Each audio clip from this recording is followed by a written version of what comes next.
B. Collins. Peter B. Collins, news and comment. It's Thursday, September 12th, 2019. The radical Supreme Court has done it again. Bowing to Emperor Trump. They're bending the law and their own procedures and practices to give almost immediate approval to Trump's draconian and facially illegal asylum rules that were promulgated in July. And this is not the first time. You'll recall, at the end of July, while the Supreme Court was supposed to be on vacation, they issued a ruling which used technicalities to allow Trump to declare his border emergency and steal funds from the Defense Department to build that silly wall on the southern border. And in a surprise to me decision yesterday, the court intervened inappropriately, and they reached down below to a circuit court ruling. They invalidated the injunction that was blocking the implementation of Trump's extreme and, as I say, obviously illegal new asylum rules. And I'm stunned by this, particularly because it was a 7-2 decision. Only Sotomayor and Ruth Bader Ginsburg dissented. And the court did not explain the rationale for this irrational maneuver. You can only see it as bowing to our dear tweeter. And I am set back by this. First and foremost, because as I survey the corporate media today, this is not seen as a significant issue. Democrats are maneuvering on other issues, and I didn't hear any howls of disapproval. This is the breakdown of our constitutional system. This is a huge injury to the purported system of checks and balances. And this shows in an obscene manner that it isn't just the Republicans or even just the two justices who owe their jobs to Trump who are bending the law to give him what he wants. And I'm really stunned by this. And Sotomayor wrote a very powerful dissent. Probably won't mean much in the long run. But let me quote a few of her comments. The rule here may be, as the district court concluded, in significant tension with the asylum statute. Now, that's a polite way of saying that it directly conflicts with it. And that's what Judge John Tiger in the district court here in Oakland, California, found. Sotomayor continues, it may also be arbitrary and capricious for failing to engage with the record evidence, that's from the lower court, contradicting its conclusions. Again, this is a polite way of saying that the lower court ruled on the law, and this has been upended by the Supreme Court in a matter that appears to be lawless, or at least I'll call it extrajudicial. Sotomayor again. It is especially concerning, moreover, that the rule the government promulgated topples decades of settled asylum practices and affects some of the most vulnerable people in the Western Hemisphere. More from Sonia. Although this nation has long kept its doors open to refugees, and although the stakes for asylum seekers could not be higher, the government implemented its rule without first providing the public notice and inviting the public input generally required by law. So this is an edict from Trump that's being rubber-stamped by a compliant Supreme Court without process. And there's more. By granting a stay, the court simultaneously lags behind and jumps ahead of the courts below. And in doing so, the court sidesteps the ordinary judicial process to allow the government to implement a rule that bypassed the ordinary rulemaking process. I fear that the court's precipitous action today risks undermining the interbranch governmental processes that encourage deliberation, public participation, and transparency. I have one more quote from Sonia Sotomayor. The lower court's decisions warrant respect. A stay pending appeal is extraordinary relief. That's what the Oakland judge had ordered, and he reviewed his order and amended it based on new information as recently as Tuesday. Quote, given the district court's thorough analysis and the serious questions that court raised, I do not believe the government has carried its especially heavy burden. Oh, and I have one more quote, and this relates to the way Trump keeps running to the Supreme Court, jumping the line. Quote, historically, the government has made this kind of request rarely. Now it does so reflexively. Not long ago, this is last December, the court resisted the shortcut the government now invites. I regret that my colleagues have not exercised the same restraint here. And we need to call out Elena Kagan and Stephen Breyer. They're the other two Democrats. They voted with the Republicans. It is truly shocking.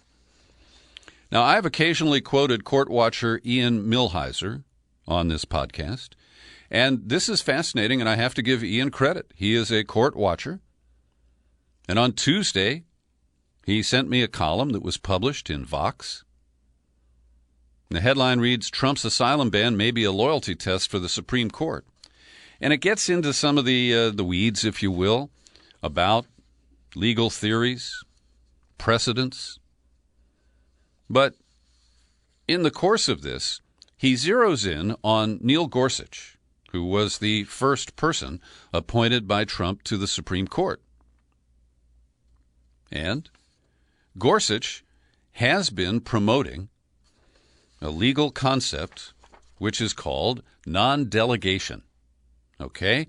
Many federal laws lay out a broad policy goal, like ensuring that power plants use the cleanest, reasonably available technology, or preventing health providers from engaging in certain forms of discrimination. But they instruct the agencies of the executive branch to write regulations that implement the details of these policies. So, if we apply that to the asylum issue, the Trump administration is trying to use a clause in the asylum law that allowed the executive branch to amend it. But it appears to be a huge overreach. And Gorsuch, who's this strict conservative, in a case called Gundy, said that executive agencies should not have unbounded policy choices.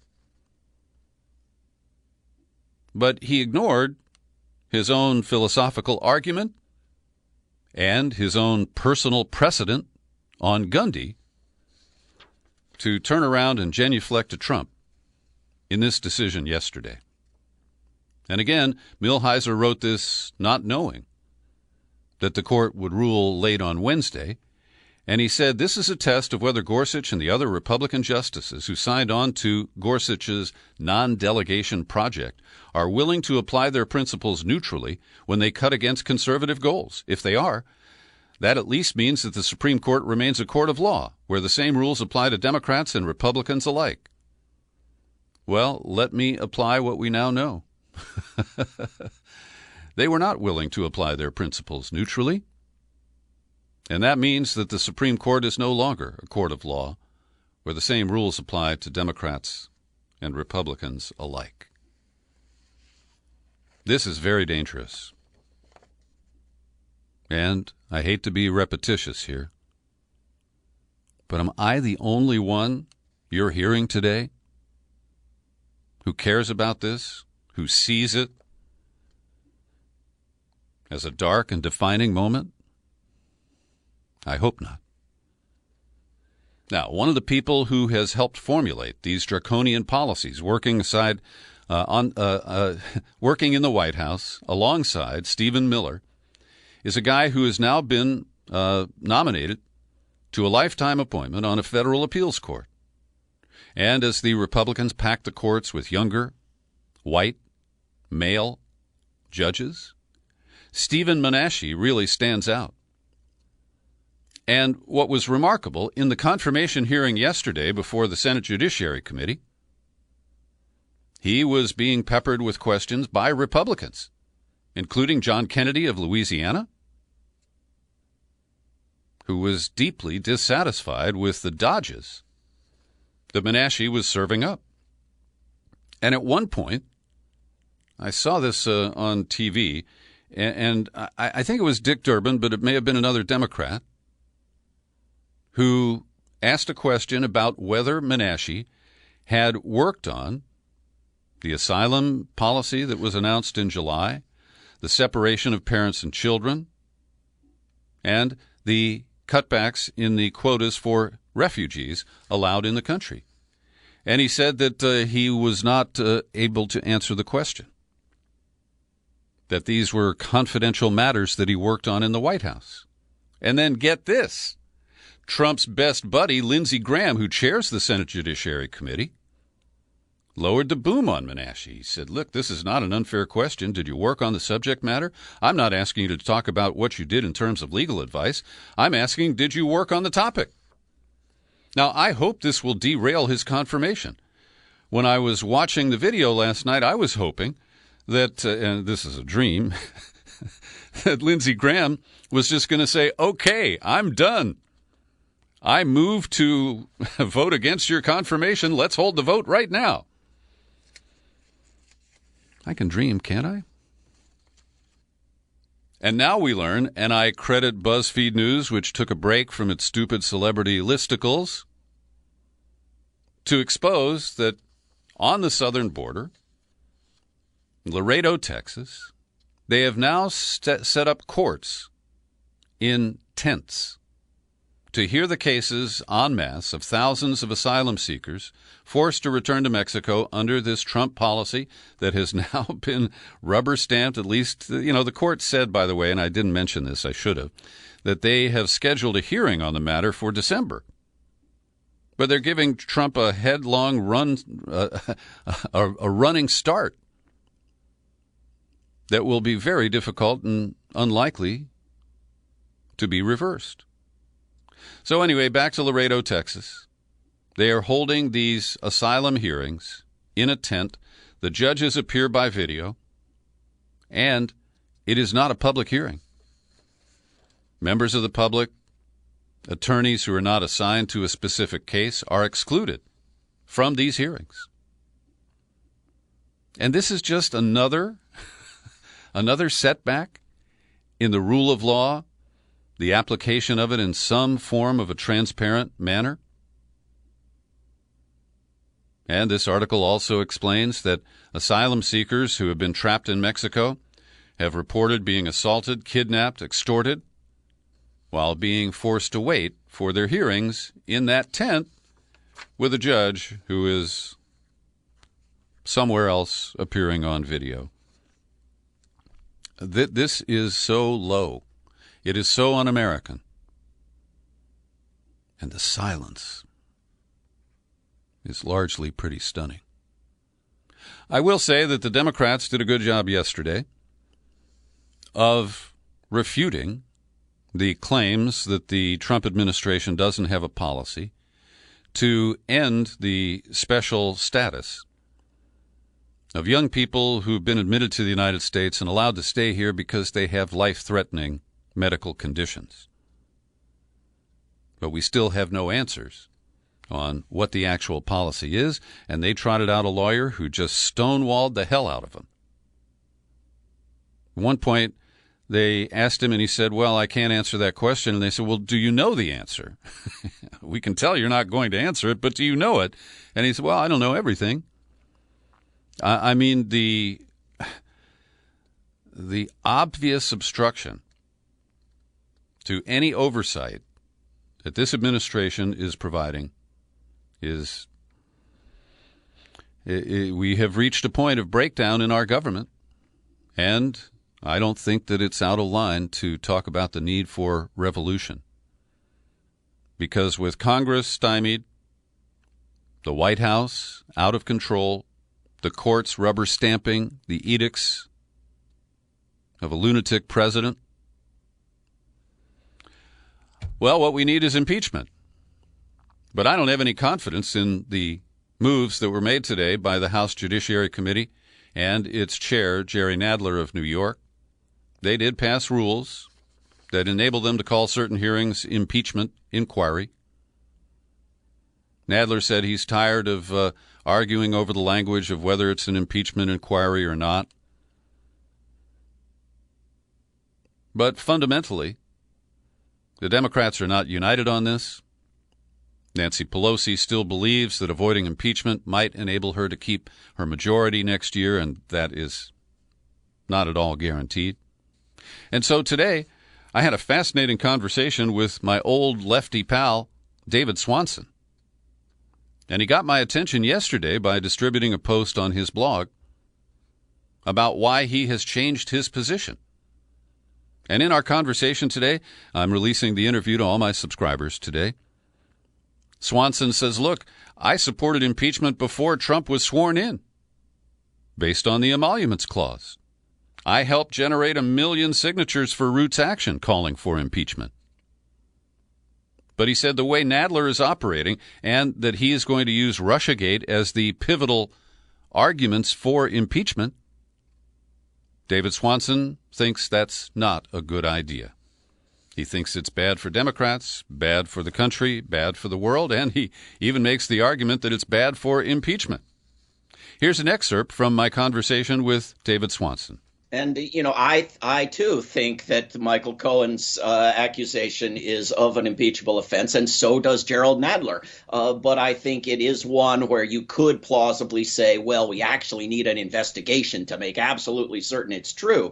But there are offenses by Donald Trump, like incitement of violence, like interfering with voting rights, discrimination based on religion, wars and threats of war, pardon power, etc., that are public acts, that there's no investigation needed or possible or conceivable, that you just go straight to impeachment. And instead, you have Gerald Nadler passing a resolution through his committee saying, let's have an investigation to find out whether or not there's anything out there to impeach Trump for. And so you could imagine from that, well, he's pretending that he still needs information when he really has, a slam dunk case, as you put it. The problem is that what he's actually doing is avoiding all of those offenses entirely, whether proven or in need of investigation, and focusing on the Russiagate madness, which is, of course, and will ever be in need of investigation because they'll never prove it. That's activist David Swanson. I hope you'll listen to the full interview that I'm releasing to subscribers today at peterbcollins.com, iTunes, TuneIn, Spreaker, Stitcher. He makes a lot of good points, and I still would like to see a true impeachment process go forward. But the Democrats have mucked it up. As I mentioned, they're not united, and it's a mess. Every day I pause for a second to thank the people who support my work here at the Peter B. Collins Podcast with your subscriptions, and you're the people who get first crack at my in-depth interviews. Folks like Ben Brotman, Patrick Array, Carla Mahoney, and Ed Berwick. I'm grateful for their support. I'd like to have yours. If I don't, just come on over to peterbcollins.com, click on menu, click on Become a Subscriber. You'll hit the sign-up page, and it's pretty easy to make your choices there. If you hate PayPal, you're entitled to. Communicate with me at my post office box, number 150-660, San Rafael, California, 94915. In that conversation with David Swanson, we also talk about this bizarre scene in Venice yesterday where Hillary Clinton took on the role of performance artist. As part of the Venice Biennale, that's an art exhibit, and the biennales are often related to political expression. Hillary sat at a desk that is a mock of the one that Trump has in the White House, reading emails that she sent from her private server while she was Secretary of State. And Hillary thinks that this is actually some sort of a meaningful statement. She performed for artist Kenneth Goldsmith And I joked to David Swanson when we discussed this in the interview, how much did Goldman Sachs pay to sponsor that, and how much of that goes into Hillary's purse? And this is the topper. Hillary tweeted, or no, this is an interview with an Italian, some media outlet in Venice. She called the controversy over her email, which of course she created, one of the strangest, most absurd events in American political history. This exhibition is further proof that nothing wrong or controversial can be found in those emails. It makes them accessible to everyone, allows anyone to read them. They're just a bunch of boring emails. Well, it's clear they don't get it, and that's part of the discussion I have with David Swanson about the Democrats blaming Russia for Hillary's preventable loss in 2016. Another item that I discussed with David Swanson is when we talk about meddling in the 2016 election by a foreign government, there's public evidence of great detail about Israel's effort to meddle in the 2016 election in favor of Trump. And now Politico and other outlets are reporting that for the past 2 years, the White House has been under stingray surveillance. And if you're a regular listener, you know how I love Stingray. It was rolled out by the FBI. It's produced by the Harris Corporation. It's a box the size of a briefcase that acts like a cell phone tower. It tricks every phone in a certain radius into checking in. And what's fascinating here is that when Israel deploys a Stingray on the White House, the coverage admits that you can not only capture metadata, but you can listen in on calls, you can listen to voicemails, you can control a wireless phone remotely using the advanced models of Stingray. And true to form, Trump has taken no action to punish or even, from what we know, privately scold the Israeli government. And, of course, the Israelis deny it all. Bibi Netanyahu, quote, "We have a directive. I have a directive. No intelligence work in the United States, no spies. And it's vigorously implemented without any exception. The report is a complete fabrication." Does he think anybody believes that bullshit? Okay, tonight, ABC gets its crack at a Democratic debate with 10 candidates.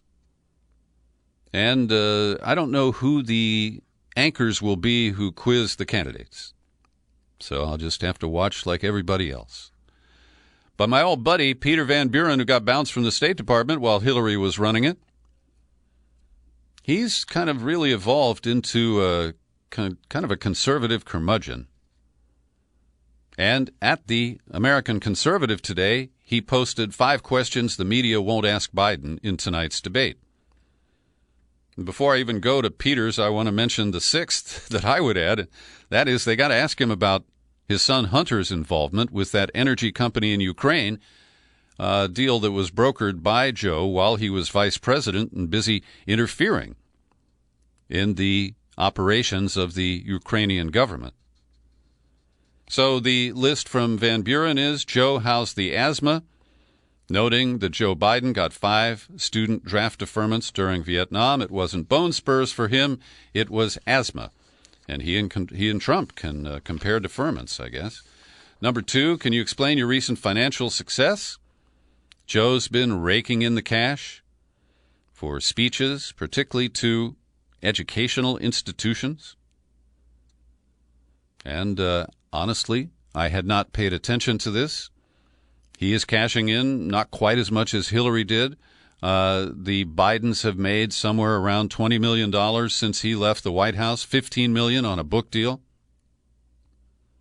Jill got $3 million for her book. And I was shocked to see that Jill Biden spoke at a community college in Silicon Valley, Foothill, was paid $66,000. Wow. So, I mean, this is a sordid practice. Obama has been giving some speeches, but we don't get notification of them. We don't know the amounts that he's being paid. Oh, also the other questions on Van Buren's list for Biden, a tax loophole related to S corporations, and now Joe Biden is using S corporations to reduce his taxes. And the last question was, how are you going to debate Trump, given the 4 issues that I just raised? Also, listener Vikas Oswald sent me a link to an article that was published at the end of July at Truth Out.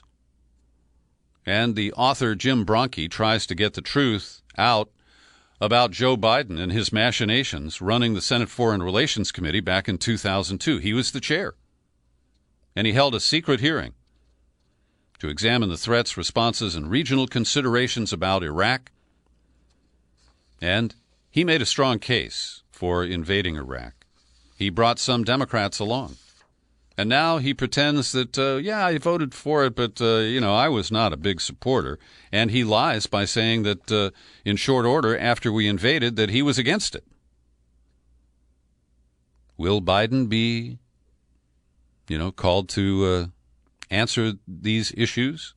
And who will be doing the calling in the debate tonight? Also, I want to recommend Kevin Gostola's piece. He reviewed a questionnaire that the New York Times gave to all the presidential candidates and zeroed in on one question, which is a bad question. Are the charges against Julian Assange constitutional? Would your administration continue the Espionage Act part of the case against Assange? But it is still somewhat revealing. Joe Biden dodges it by saying it's not appropriate for me to offer an opinion on an ongoing prosecution. But he has spoken out about Assange in the past. He doesn't think he's a journalist, doesn't think the First Amendment immunizes him. Then you get to the other candidates, Kamala Harris of California, who tries to stress her role as a prosecutor, goes neutral. She says the Justice Department should make independent decisions. I would restore an independent DOJ and would not dictate or direct the prosecution. That's her way out. Pete Buttigieg says the charges may be unconstitutional. Elizabeth Warren says that prosecuting Assange could set a dangerous precedent. Bernie Sanders, it's not up to the president to determine who is or is not a journalist. Marianne Williamson invokes and opposes the use of the Espionage Act and explains the history of it going back to Woodrow Wilson's persecution of Eugene Debs. Tulsi Gabbard, simple statement. No, this is a violation of freedom of speech. Unconstitutional. No, my administration would drop the case. But the big surprise is that Joe Walsh, the loudmouth Tea Party idiot from Illinois who has a long-shot challenge in the primaries to Trump, he had the most detailed and intelligent answer. He said, I would work as president to strengthen whistleblower protections to prevent situations where otherwise law-abiding government employees feel that the only option for recourse when attempting to ring the alarm on bad actors is to go to the media. Wow.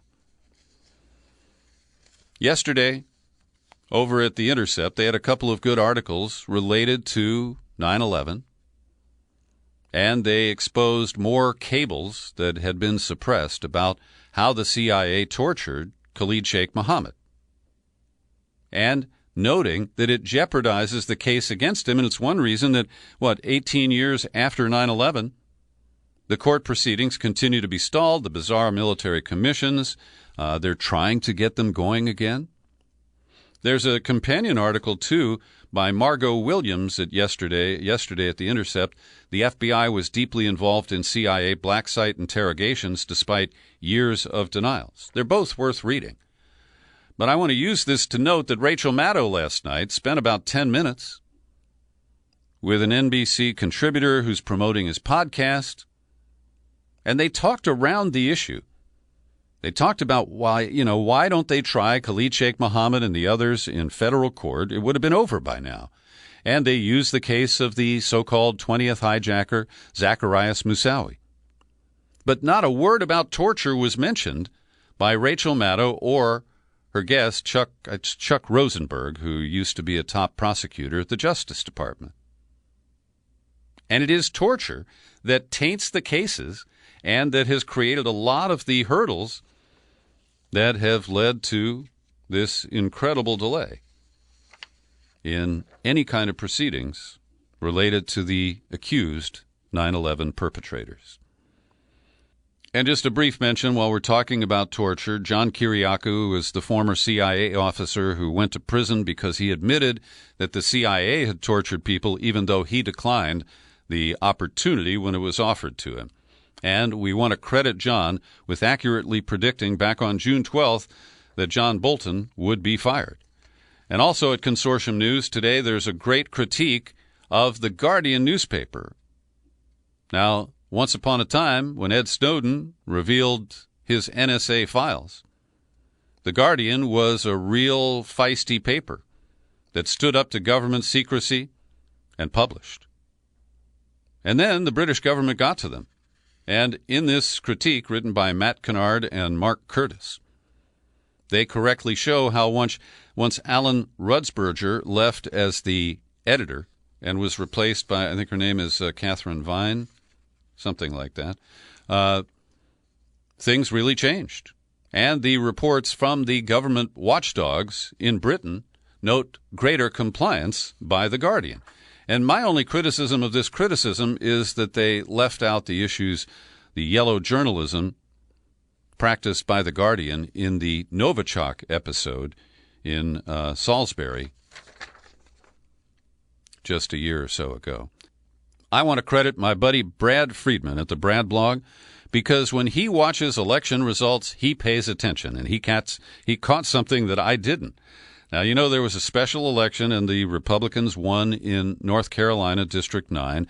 That's where election fraud led to the overturning of the actual election last November. So, what Brad Friedman noted was that at a certain point, the chyrons on the screen flipped because McCready had been in the lead, that's the Democrat, over the Republican Bishop, by 1,985 votes. And then suddenly, it showed that Bishop had jumped into the lead, only the total vote count declined. Yes. Yes, it did. McCready's vote lead shrunk from 1985 to a 728 vote deficit. But the total numbers of the vote count were reduced by almost 1,200 votes. It's a head-scratcher, and Brad is working on it. And I got one more story before I go, and that is that California's legislators yesterday finally passed AB 5, which would define the Uber drivers as employees and not independent contractors. And this reminds me of the powerful Dead Kennedy song, California Uber Alles, and the bizarre name that they chose for this taxi-killing company. And now Uber says, well, look, you know, driving and hauling people around isn't the main purpose of our business. The main purpose of our business is the app. And so Tony West, who is their chief legal officer and the brother-in-law of one Kamala Harris, is signaling that they will battle this in the courts and they will take it to the ballot. They are determined to prevent their workers from being treated properly as employees. Thanks for listening to my daily news and comment podcast. You're free to share it all over the place. Play it for an Uber driver. You'll find it on YouTube. And I'm Peter B. Collins. Happy trails to you until we meet again. Happy trails to you. Keep smiling.